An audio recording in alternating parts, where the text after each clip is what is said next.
Olá, prezado eleitor, prezada eleitora, seja bem-vindo aí ao Decide Guaba. No vídeo de hoje eu vou dar continuidade às considerações finais referente à análise das propostas de governo para os candidatos e candidatas a prefeito e a prefeita na nossa cidade. Nessa parte eu vou tratar de um assunto muito importante que eu chamo de custos não avaliados, né? No meu entendimento, quando a gente vai fazer algum tipo de proposta relacionada, né, à parte de administração pública, eu entendo que, primeiro, deve-se conhecer os problemas da cidade. Segundo, ter entendimento de que existem prioridades e conhecer o orçamento, né? Então, nessa minha análise dessas quatro propostas, né, a proposta do Vantuil, do Taim, da Margot e da Graziella, eu tenho algumas considerações finais a serem feitas para isso, né?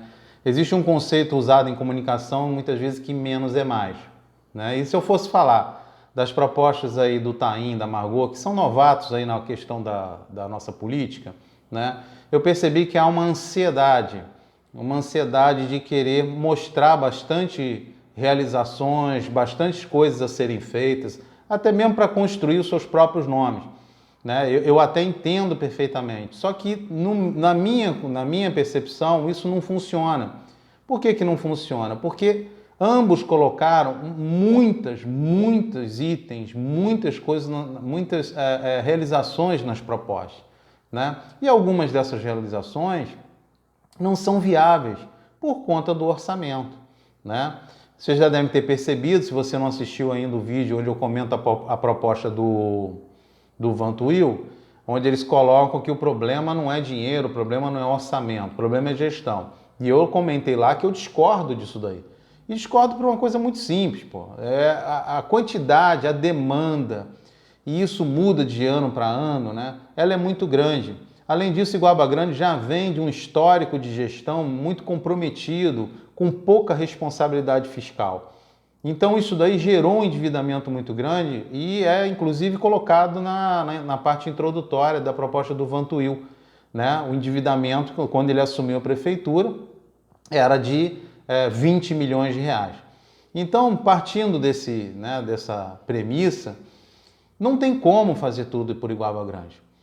Ah, André, tem para fazer mais se você cortar custo. Ok, você pode cortar custo, mas isso tem um limite para sustentar a operação da prefeitura na execução de todas as ações planejadas. Tem um limite isso. E aí, o outro limite que você tem é você buscar dinheiro emprestado, né? Eu vou dar um exemplo. Vamos dizer que você, né, o senhor, a senhora, queiram construir uma casa, quer reformar a casa de vocês, mas vocês não têm todo o dinheiro. Então, vocês vão priorizar algumas coisas, né? Por exemplo, talvez vocês tenham que se desfazer do veículo de vocês, muito provavelmente vocês vão perder fim de semana e feriados de lazer, porque custa para poder viajar, com alimentação, com hospedagem, enfim, vocês vão abrir mão de algumas coisas. Para quê? Para fazer a reforma da casa. E mesmo assim existem os imprevistos, né? Vamos supor que o senhor e a senhora fiquem aí doente ou seu filhinho tem algum problema e vocês têm que ter um gasto, por exemplo, com o médico mais do que a média. Pronto, o orçamento já fica comprometido, né? Então, na administração pública é a mesma coisa. E o cobertor é muito curto, né? Se você sente na cabeça, cobre a cabeça, os seus pés ficam descobertos. Se for cobrir os pés porque está sentindo frio nos pés, você vai sentir frio na cabeça, porque o cobertor não dá, ele realmente é curto, né? Então precisa ter, como é que se diz, essa compreensão de que não tem esse dinheiro todo, gente, né? Embora o orçamento previsto para o ano de 2021 é de 116 milhões.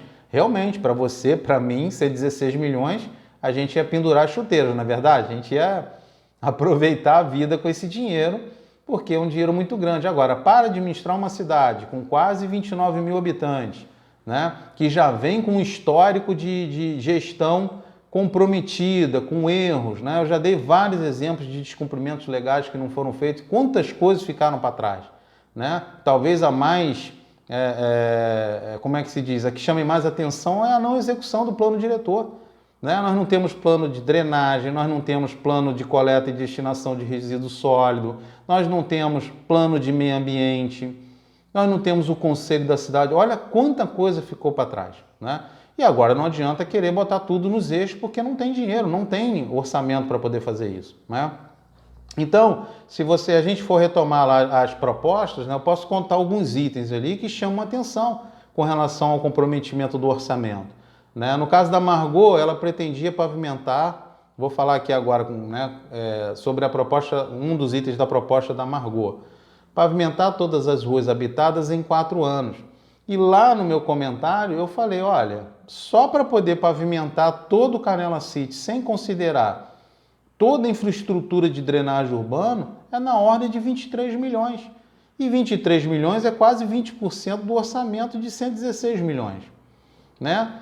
Ah, mas eu vou fazer isso nos 4 anos. Não importa, multiplica isso aqui por 20 bairros. Tem bairro que tem muito mais rua.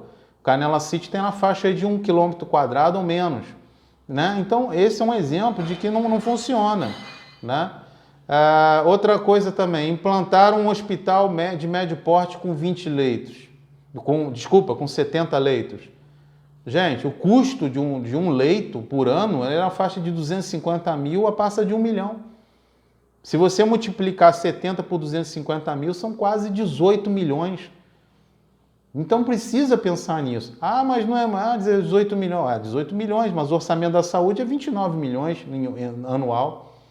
Compreende a ordem de grandeza? E é importante a gente não perder isso de vista, porque senão essas propostas, inclusive até tem vereadores prometendo um monte de coisa erroneamente, que a cidade não suporta, não tem orçamento. Então estão, como é que se diz, criando falsa esperança, né?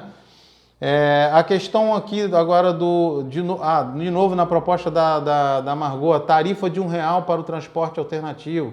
Quem vai pagar essa conta? Quem vai pagar essa conta é você e sou eu, não tem outra, né? Não tem como subsidiar um transporte alternativo com terceiros, com empresas de terceiros, isso não existe, né? Então isso não é uma prioridade dentro da nossa proposta de governo. Outro aqui agora do Taim, a questão de criar o tratamento de ecoterapia. Gente, ecoterapia é um negócio extremamente complexo, né? Isso aqui requer os animais, você tem que ter lugar para guardar os animais, você tem que ter o lugar para veterinário, você tem que ter... Não estou dizendo que não seja bom, muito embora profissionais excelentes, que têm aí um currículo maravilhoso na área de saúde, aplicando todas essas técnicas que eles aprenderam para lidar com as pessoas com deficiência, trazem resultados maravilhosos, né? Crianças que não comem passam a comer, crianças que ficam extremamente nervosas passam a ficarem mais calmas por conta desse brilhante trabalho desses profissionais. Então você tem como resolver o problema com custos muito menores, né? Outro ponto que o Taim quis criar, 5 subsecretarias, né?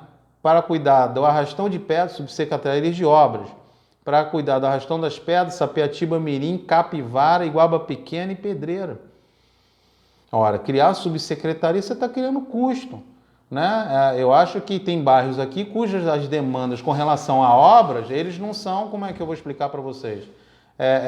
Extremamente urgente para você justificar uma subsecretaria, né? Até mesmo o salário do subsecretário, ele é diferente, ele é mais alto, né? E no caso aqui da Graziella, né, ela coloca na proposta dela voltar a apoiar os pescadores com fornecimento de gelo. A mesma pergunta que eu faço lá na proposta da Margot. Quem é que vai pagar essa conta? Existe o princípio também da isonomia, todo mundo tem o mesmo direito. Você imagina se todos os bares, né, começarem a reivindicar gelo. Imagina eu quero fazer meu churrasco, vou lá na prefeitura pedir gelo para mim. Então tudo isso tem que ser levado em consideração, né? Porque senão não tem dinheiro que caiba nisso daí, né?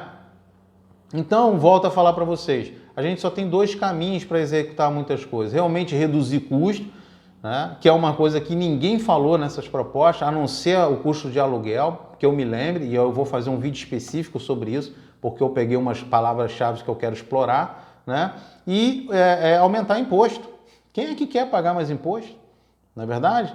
Então a gente não pode caminhar disso daí. E todo projeto desse, quando o candidato se propõe a fazer isso, tem que fazer um projeto. A Secretaria de Fazenda tem que estar envolvida nesse projeto. Tem que ser feita uma análise tributária. Isso vai ter impacto no projeto da Lei Orçamentária Anual e depois a lei orçamentária anual é aprovada, que é uma lei, né? Então não existe isso, gente. Se a gente oferecer almoço grátis, pode ter certeza que a gente não vai conseguir jantar, né? E aí, para finalizar aqui meu vídeo, eu trouxe aqui uma frase, né, da ex-ministra, já falecida, ex-ministra, conhecida, né, ministra britânica Margaret Thatcher, no qual ela disse o seguinte: não existe essa coisa de dinheiro público, existe apenas o dinheiro dos pagadores dos impostos. Perfeito. O município não cria nada, ele não cria lucro, nada, ele vive única e exclusivamente dos nossos impostos. E caso você não saiba, o nosso município vive com 72% de transferência constitucional. Somente 28% é nosso aqui que fica, o resto vai para Brasília e tem que voltar para cá para atender as áreas de saúde, educação, que são transferências constitucionais. Então nós temos uma dependência muito grande do Estado brasileiro, ok? Bom, era isso que eu tinha para falar com vocês. Eu queria complementar essas análises aí. Espero que você tenha gostado. Se inscreve no meu canal e aí marca o sininho para você receber as notificações, que eu vou ter satisfação aí de fazer outros vídeos interessantes aí com relação às considerações das propostas de governo dos candidatos a prefeito aqui em Uaba Grande. Muito obrigado pela sua audiência e até o próximo vídeo.